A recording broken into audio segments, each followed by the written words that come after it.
மேஷராசி நேயர்களே, சூரியனும் சந்திரனும் முதல் 2 நாட்களுக்கு உங்களது ராசியிலே இருப்பார்கள். சந்திரன் 4ஆம் இடத்து அதிபதி, சூரியன் 5ஆம் இடத்து அதிபதி. இது எவ்வளவு பெரிய யோகத்தை கொடுக்கும் என்பதை நீங்கள் தெரிந்து கொள்ள வேண்டும்.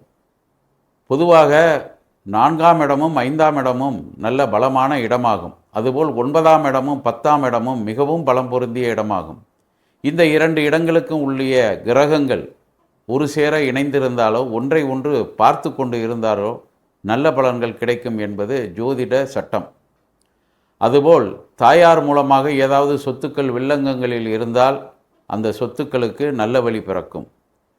தகப்பனார் மூலமாக ஏதாவது நமக்கு நல்ல செய்தி வர வேண்டும் என்று நினைத்து கொண்டிருந்தால் அதுவும் வந்து சேரும். தகப்பனார் கடந்த காலத்தில் ஏதாவது நோய்வாய்ப்பட்டிருந்தால் அவருக்கு ஒரு முன்னேற்றம் காணப்படும். பூர்வீக சொத்துகளில் ஏதாவது குழப்பங்கள் இருந்தால் அல்லது வில்லங்கங்கள் இருந்தால், உடன் பிறந்தவர்களுக்கு இடையே ஏதாவது இதன் மூலமாக தகராறுகள் இருந்தால் இவைகளெல்லாம் இந்த வாரத்திலே ஒரு நல்ல முடிவுக்கு வரும் என்பதை தெரிந்து கொள்ளுங்கள்.